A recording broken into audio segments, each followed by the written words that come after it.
Hello guys and welcome back to best car picks. നമ്മൾ ഇന്നത്തെ വീഡിയോയിലൂടെ നോക്കാൻ പോകുന്നത് കഴിഞ്ഞ മാസം ഏറ്റവും അധികം സെയിൽസ് വന്നിട്ടുള്ള സെഡാൻസിനെ പറ്റിയാണ്. ഈ ഒരു ലിസ്റ്റിൽ കുറച്ച് കാലമായിട്ട് അത്യാവശ്യം വ്യത്യാസങ്ങൾ ഇങ്ങനെ വന്നുകൊണ്ടിരിക്കുന്നുണ്ട്. എന്തായാലും മിക്ക മാസങ്ങളിലും 10th പൊസിഷനിൽ നിൽക്കാറുള്ള വാഹനം നമ്മുടെ ടൊയോട്ട ക്യാമ്രി ആണ്. അത് കഴിഞ്ഞ മാസം അങ്ങനെ തന്നെയാണ്.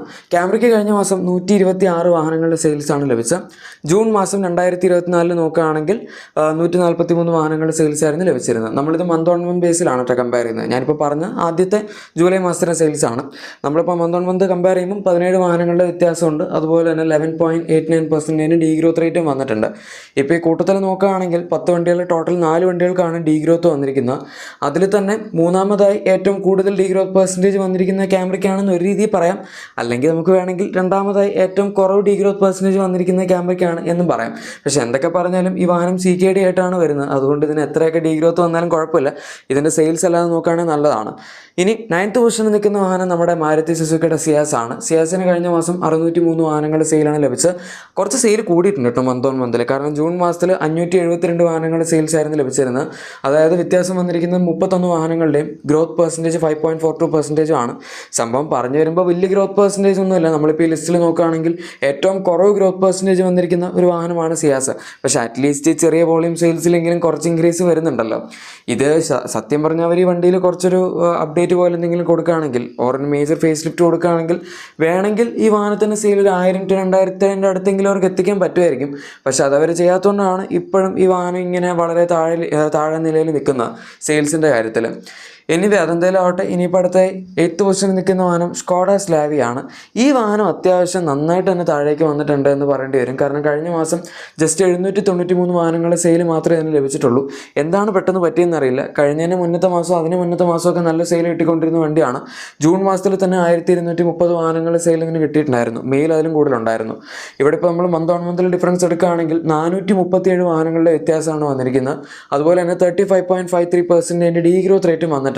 നമ്മളിപ്പോൾ ഈ ലിസ്റ്റിൽ എടുക്കുകയാണെങ്കിൽ ഏറ്റവും ഹയസ്റ്റ് ഡീ ഗ്രോത്ത് പെർസെൻറ്റേജ് വന്നിരിക്കുന്ന ഒരു വാഹനം കൂടിയാണ് സ്കോഡ സ്ലാവിയ. ഇതിപ്പം വളരെ കൺസിസ്റ്റൻ്റ് ആയിട്ട് ഏകദേശം 1200 to 1600 ഇടയിൽ സെയിൽ കിട്ടിക്കൊണ്ടിരുന്ന വണ്ടിയാണ്. അത് കഴിഞ്ഞിട്ടാണ് ഇപ്പോൾ ഇത്രയും താഴോട്ട് പോയിരിക്കുന്നത്. ഇനിയിപ്പോൾ നമുക്ക് നോക്കാം വരും കാലങ്ങളിൽ എന്താവുമെന്ന്. 7th പൊസിഷനിൽ നിൽക്കുന്ന അടുത്ത വാഹനം നമ്മുടെ ഹോണ്ട സിറ്റിയാണ്. സിറ്റിയും കഴിഞ്ഞ കുറച്ച് കാലങ്ങളായിട്ട് ഡീ ഗ്രോത്തിൽ തന്നെയാണ് പൊയ്ക്കൊണ്ടിരിക്കുന്നത്. പക്ഷേ ഇപ്പോൾ നമ്മൾ മന്ത് ഓൺ മന്ത് എടുക്കുമ്പം ഈ പ്രാവശ്യം കുറച്ച് വ്യത്യാസം വന്നിട്ടുണ്ട്. കഴിഞ്ഞ ജൂലൈ മാസത്തിൽ 957 വാഹനങ്ങളുടെ സെയിൽസ് ആണ് ഇതിന് ലഭിച്ചത്. ജൂൺ മാസത്തിൽ 859 വാഹനങ്ങളുടെ സെയിൽ ലഭിച്ചിട്ടുണ്ടായിരുന്നുള്ളൂ. അതായത് 98 വണ്ടികളുടെ ഡിഫറൻസ് ഉണ്ട്. 11.41% ഗ്രോത്ത് റേറ്റും വന്നിട്ടുണ്ട്. കാര്യം നമ്മൾ ഈ ഒരു ലിസ്റ്റിൽ ഇത് പറഞ്ഞു വരുമ്പം രണ്ടാമത് ഏറ്റവും കൂടുതൽ ഗ്രോത്ത് പെർസെൻറ്റേജ് ഉള്ള വണ്ടി സിറ്റിയാണ്. അതും ജസ്റ്റ് 100 വണ്ടികളുടെ വ്യത്യാസമേ ഉള്ളൂ. അതായത് 100-നടുത്ത്. എന്നിട്ട് പോലും ഇത്രയും ഗ്രോത്ത് പെർസെൻറ്റേജ് ഉണ്ടെന്ന് പറയുകയാണെങ്കിൽ നല്ലതാണ്. ഞാൻ വീണ്ടും പറയുന്നത് ലോ വോളിയം സെയിൽസ് ആയതുകൊണ്ടാണ് നമുക്കിങ്ങനെ ഇത്രയും ഗ്രോത്ത് പെർസെൻറ്റേജ് പറയാൻ പറ്റുന്നത്. അല്ലാതെ അത്യാവശ്യം വോളിയം സെയിൽസിലാണ് ഈ ചെറിയ ഡിഫറൻസ് 100 വണ്ടികളുടെ അടുത്തൊക്കെ ഡിഫറൻസ് വരുന്നെങ്കിൽ അത് വലിയ ഡിഫറൻസ് ഒന്നും ഉണ്ടാക്കില്ലായിരുന്നു. ഇനി അടുത്തതായി 6th പൊസിഷനിൽ നിൽക്കുന്ന വാഹനം നമ്മുടെ പുതിയ ഹ്യുണ്ടായി വെർണയാണ്. ഈ പുതിയ ജനറേഷൻ വെർണ വന്ന സമയത്ത് അതിന് സ്റ്റാർട്ടിങ്ങിൽ ഭയങ്കര സെയിലായിരുന്നു. 4000-4500 വെച്ചൊക്കെ കിട്ടുമായിരുന്നു. ഈ അടുത്ത കാലത്തൊന്നും സി സെഗ്മെന്റ് സെഡാൻസിന് അത്രയും സെയിൽസ് ഒന്നും കിട്ടിയിട്ടില്ലായിരുന്നു. പക്ഷെ അത് കഴിഞ്ഞ് പിന്നെ കുറച്ച് മാസങ്ങൾ കഴിഞ്ഞപ്പോഴേക്കും വെർണയുടെയും സെയിൽ താഴെ പോകാൻ തുടങ്ങി. ഈ 2024 തുടങ്ങിയപ്പോൾ തൊട്ട് അത്യാവശ്യം നല്ലൊരു ഡീ ഗ്രോത്തിലാണ് വെർണയും പൊയ്ക്കൊണ്ടിരിക്കുന്നത്. 1400-1000 ഇടയിലായിട്ടാണ് ഇതിൻ്റെ സെയിൽ ഇപ്പോൾ വരുന്നത്. കഴിഞ്ഞ മാസം 1420 വാഹനങ്ങളുടെ സെയിൽസാണ് വെർണയ്ക്ക് ലഭിച്ചത്. ജൂൺ മാസത്തിൽ 1424 വാഹനങ്ങളുടെ സെയിൽസ് ആണ്. സംഭവം ഇതിപ്പോൾ പറഞ്ഞു വരുമ്പോൾ 4 വാഹനങ്ങളുടെ വ്യത്യാസവും അതുപോലെ 0.28% വളരെ മിനിമൽ ആയിട്ടുള്ള ഒരു ഡീ ഗ്രോത്ത് റേറ്റ് ഒക്കെ വരുന്നുണ്ട്. പക്ഷേ എനിക്ക് തോന്നുന്നത് നമ്മൾ വളരെ കൺസിസ്റ്റൻ്റ് ആയിട്ടുള്ള സെയിൽസ് എന്ന് പറയുന്നതായിരിക്കും നല്ലതെന്ന്. കാരണം 1400 വണ്ടികളുടെ സെയിൽസ് വരുന്നതിൻ്റെ ഇടയ്ക്ക് 4 വണ്ടികളുടെ വ്യത്യാസം വരുന്നു എന്ന് പറയുന്നതൊക്കെ ഒരു വ്യത്യാസമായിട്ട് കൂട്ടേണ്ട കാര്യം തന്നെ ഇല്ലല്ലോ. അതുകൊണ്ട് തന്നെ ഇനി 5th പൊസിഷനിൽ നിൽക്കുന്ന വാഹനം ടാറ്റയുടെ ടിഗോറാണ്. ടിഗോറും ഇതുപോലെ തന്നെ ഒരു CNGയും ഇലക്ട്രിക്കും ഒക്കെ കൊടുത്ത് അത്യാവശ്യം ഒന്ന് സെയിൽ കൂട്ടി വന്നായിരുന്നു. ഇടയ്ക്കൊരു കാലത്ത് സെയിൽ വല്ലാണ്ട് ഡ്രോപ്പ് ആയിട്ട് പിന്നെ ഒരു 3000-4000 റേഞ്ചിലേക്കൊക്കെ ഇത് പിടിച്ച് കയറി വന്നായിരുന്നു. പക്ഷേ ഇപ്പോൾ പിന്നെ താഴെ പോയി. കഴിഞ്ഞ മാസം 1495 വാഹനങ്ങളുടെ സെയിൽസാണ് ടിഗോറിന് കിട്ടിയത്. ജൂൺ മാസത്തിൽ അതിലും കുറവായിരുന്നു. 1371 വാഹനങ്ങളുടെ സെയിൽ ഉണ്ടായിരുന്നുള്ളൂ. കഴിഞ്ഞ മാസം അത് വെച്ച് കമ്പയർ ചെയ്യുമ്പോൾ 124 വാഹനങ്ങളുടെ വ്യത്യാസം വന്നിട്ടുണ്ട്. അതുപോലെ 9.04% ഗ്രോത്ത് റേറ്റ് ഉണ്ട്. അത്യാവശ്യം കൂടി വന്നിട്ടുണ്ട് എന്ന് പറയാം. പക്ഷെ എന്നാൽ പോലും ഭയങ്കരമായൊരു വ്യത്യാസം എന്ന് പറയാൻ പറ്റില്ല. ഇപ്പോഴും 1500 താഴെയാണ് ഇതിൻ്റെ സെയിൽ വന്നുകൊണ്ടിരിക്കുന്നത്.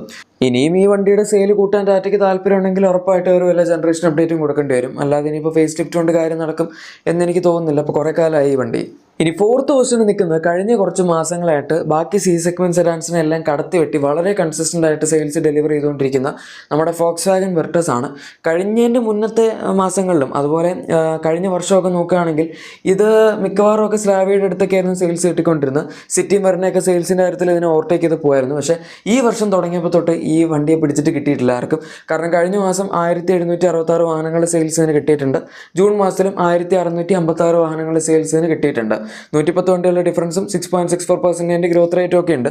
നമ്മളിപ്പോൾ ഇവിടെ വലിയൊരു ഗ്രോത്ത് റേറ്റ് പറഞ്ഞില്ല എങ്കിൽ പോലും സി സെഗ്മെന്റ് സെഡാൻസിൻ്റെ കാറ്റഗറിയിൽ ഇപ്പോൾ കുറച്ച് മാസങ്ങളായിട്ട് ഏറ്റവും കൂടുതൽ സെയിൽ കിട്ടിക്കൊണ്ടിരിക്കുന്ന ഒരു വണ്ടി കൂടിയാണ് വെർട്ടസ്. അതുകൊണ്ട് നമുക്ക് ഇപ്പോൾ ഇനി ഇതിനെ അണ്ടർ എസ്റ്റിമേറ്റ് ചെയ്ത് കാണാൻ പറ്റില്ല. കാര്യം വെർണയിൽ ഇതിനെ വെച്ച് കമ്പയർ ചെയ്യുമ്പോൾ ഇഷ്ടംപോലെ ഫീച്ചേഴ്സ് കൂടുതലുണ്ട്. ഈവൻ നമ്മൾ ഓൺ റോഡ് ആക്സലറേഷൻ എടുക്കുകയാണെങ്കിൽ പോലും വെർണ ഇതിനേക്കാൾ ഒരു ഇത്തിരി കൂടെ ഫാസ്റ്ററാണ്. എന്നിട്ട് പോലും ആൾക്കാർ ഈ വണ്ടിയാണ് പ്രിഫർ ചെയ്യുന്നത്. ഇനി അടുത്തത് തേർഡ് പൊസിഷനിൽ നിൽക്കുന്ന വാഹനം ഹോണ്ട അമേസ് ആണ്. ഈ വണ്ടിയുടെ സെയിൽസ് അത്യാവശ്യം നന്നായിട്ട് ഇമ്പ്രൂവ് ആയിട്ടുണ്ട്. അതും പോസിറ്റീവായിട്ടാണ് ആയിരിക്കുന്നത്. ഇപ്പോൾ ഹോണ്ടയുടെ അവസ്ഥ വെച്ച് നോക്കുമ്പോൾ ശരിക്കും നെഗറ്റീവായിട്ടാണല്ലോ കാണുന്നത്. പക്ഷേ ഈ വണ്ടിയുടെ കേസ് നേരെ തിരിച്ചാണ്. കഴിഞ്ഞ മാസം 2327 വാഹനങ്ങളുടെ സെയിലാണ് അമേസിന് കിട്ടിയത്. ജൂൺ മാസത്തിൽ ജസ്റ്റ് 1794 വാഹനങ്ങളുടെ സെയിൽ ഉണ്ടായിരുന്നുള്ളൂ. അതായത് 2000-ന് താഴെ നിന്ന വണ്ടി ഇപ്പോൾ 2000-ന് മുകളിൽ വന്ന് ഓൾമോസ്റ്റ് 2500 താഴത്തായിട്ടാണ് നിൽക്കുന്നത് എന്ന് പറയാം. 533 വാഹനങ്ങളുടെ വ്യത്യാസമുണ്ട്. അതുകൊണ്ട് തന്നെ 29.71% ഗ്രോത്ത് റേറ്റും ഇതിന് വന്നിട്ടുണ്ട്. അത് അത്യാവശ്യം വളരെ നല്ല ഗ്രോത്ത് റേറ്റ് ആണ്. മാത്രമല്ല ഈ കൂട്ടത്തിൽ വന്നിരിക്കുന്നതിൽ വെച്ച് ഏറ്റവും ഹയസ്റ്റ് ഗ്രോത്ത് പെർസെൻറ്റേജ് വന്നിരിക്കുന്ന വണ്ടി കൂടിയാണ് അമേസ് എന്നും നമുക്ക് പറയാം. ഈ വണ്ടി പക്ഷേ നിങ്ങൾ ഇപ്പോൾ എടുക്കുന്നതിൽ വലിയ പോയിന്റ് ഇല്ല. കാരണം ഈ വർഷം അവസാനം ആകുമ്പോഴേക്കും പുതിയൊരു ജനറേഷൻ അപ്ഡേറ്റ് വരുന്നുണ്ട്. അതുകൊണ്ട് അപ്പോഴേക്കും വെയിറ്റ് ചെയ്യാൻ പറ്റുമെങ്കിൽ അത് നല്ലതാണ്. കാരണം സിറ്റിയുടെ പുതിയ ജനറേഷൻ മോഡലിൻ്റെ പ്ലാറ്റ്ഫോമൊക്കെ ബേസ് ചെയ്താണ് പുതിയ അമേസ് വരാൻ പോകുന്നത്. ഇനി അടുത്തത് സെക്കൻഡ് പൊസിഷനിൽ നിൽക്കുന്ന വാഹനം നമ്മുടെ ഹ്യുണ്ടായി ഓവറയാണ്. കഴിഞ്ഞ കുറച്ച് മാസങ്ങളായിട്ട് ഫസ്റ്റും സെക്കൻഡും പൊസിഷൻ ഈ സെഡാൻസിന് സെയിൽ എടുക്കുകയാണെങ്കിൽ ഓൾമോസ്റ്റ് കൺസിസ്റ്റൻ്റ് ആണ്. മിക്ക മാസങ്ങളിലും സെക്കൻഡ് പൊസിഷൻ ഓറയും ഫസ്റ്റ് പൊസിഷൻ നിങ്ങൾക്ക് അറിയാലോ ഏതാണെന്ന്. അതിലേക്ക് നമുക്ക് വരാം. എന്തായാലും ഇപ്പോൾ ഓറയുടെ കേസ് എടുക്കുകയാണെങ്കിൽ കഴിഞ്ഞ മാസം 4757 വാഹനങ്ങൾ സെയിൽസ് ആണ് കിട്ടിയത്. ജൂൺ മാസത്തിൽ 4299 വാഹനങ്ങൾ സെയിൽസ് ഉണ്ടായിരുന്നുള്ളൂ. 458 വാഹനങ്ങളുടെ വ്യത്യാസമുണ്ട്. 10.65% ഗ്രോത്ത് റേറ്റും വന്നിട്ടുണ്ട്. അതായത് ഓറയ്ക്ക് അത്യാവശ്യം ചെറിയ രീതിയിലൊക്കെ സെയിൽസ് കൂടിയെന്ന് പറയും. ആക്ച്വലി സെയിൽസ് കൂടിയത് അത്യാവശ്യം നന്നായിട്ടാണ്. പക്ഷേ ഇതിന് സെയിൽസ് മറ്റുള്ള വണ്ടികൾ വെച്ച് നോക്കുമ്പോൾ കമ്പാരിറ്റീവ്ലി കൂടുതലായതുകൊണ്ട് ഗ്രോത്ത് പെർസെൻറ്റേജ് അത്രയും കൂടിയില്ല എന്നുള്ളൂ. ഇനി അടുത്തത് നമ്പർ 1 പൊസിഷനിൽ നിൽക്കുന്ന വാഹനം നേരത്തെ പറഞ്ഞ പോലെ തന്നെ നിങ്ങൾക്കറിയായിരിക്കും ഡിസയർ ആണ്. ഇതുവരെ ഈ ഒരു സെഗ്മെൻറ്റ് ഡിസയറിനെ തോപ്പിക്കാൻ വേറൊരു വണ്ടിയും വന്നിട്ടില്ല. അതും നമ്മൾ ഈവൻ സെക്കൻഡ് പൊസിഷനിൽ നിൽക്കുന്ന വണ്ടി എടുക്കുകയാണെങ്കിൽ പോലും അതിൻ്റെ ഡബിളിനേക്കാൾ കൂടുതലാണ് ഈ വാഹനത്തിൻ്റെ സെയിൽ. അത് മിക്ക മാസങ്ങളിലും അങ്ങനെയാണ്. ചില മാസങ്ങളിലൊക്കെ സെക്കൻഡ് പൊസിഷനിൽ നിൽക്കുന്ന വണ്ടികളുടെ ഡബിളിനല്ല ട്രിപ്പിൾ അതിനേക്കാൾ കൂടുതൽ സെയിൽ ഈ ഡിസയറിന് വന്നിട്ടുണ്ട്. എനിവേ കഴിഞ്ഞ മാസം 11647 വാഹനങ്ങളുടെ സെയിൽസാണ് ഡിസയറിന് കിട്ടിയത്. ജൂണിൽ കുറച്ചുകൂടെ കൂടുതലായിരുന്നു. 13421 വാഹനങ്ങൾ സെയിൽ കിട്ടിയതാണ്. 1774 വാഹനങ്ങളുടെ വ്യത്യാസം വന്നിട്ടുണ്ട്. അതുപോലെ 13.22% ഡീഗ്രോത്ത് റേറ്റും ഉണ്ട്. നമ്മളിപ്പോൾ ലിസ്റ്റിൽ നോക്കുകയാണെങ്കിൽ രണ്ടാമതായി ഏറ്റവും കൂടുതൽ ഡീഗ്രോത്ത് പെർസെൻറ്റേജ് വന്ന ഒരു വണ്ടി കൂടിയാണ് ഡിസയർ. പിന്നെ ഈ വണ്ടി നിങ്ങൾ ഇപ്പോൾ എടുക്കണമെന്ന് ചോദിക്കുകയാണെങ്കിൽ അതും കുറച്ച് കോൺട്രവേഴ്ഷ്യലാണ്. കാരണം ഇതിൻ്റെ പുതിയ ജനറേഷൻ ഫോർത്ത് ജനറേഷൻ മോഡൽ ഈ വർഷം അവസാനം ആകുമ്പോഴേക്കും വരുന്നുണ്ട്. അതുകൊണ്ട് അതിനുവേണ്ടി വെയിറ്റ് ചെയ്യുകയാണെങ്കിൽ നല്ലതാണ്. കൂടുതൽ ഫീച്ചേഴ്സൊക്കെ കിട്ടും. ഗൈസ്, അപ്പോൾ ഇതാണ് കഴിഞ്ഞ മാസത്തെ ടോപ്പ് 10 ബെസ്റ്റ് സെല്ലിംഗ് സെഡാൻസിൻ്റെ വീഡിയോ. ഇഷ്ടപ്പെട്ടെങ്കിൽ ലൈക്കും സബ്സ്ക്രൈബും ഷെയറും ഒക്കെ ചെയ്തേക്കാം. നമുക്ക് മറ്റൊരു വീഡിയോയിൽ കാണാം. Thank you for watching my video and good bye.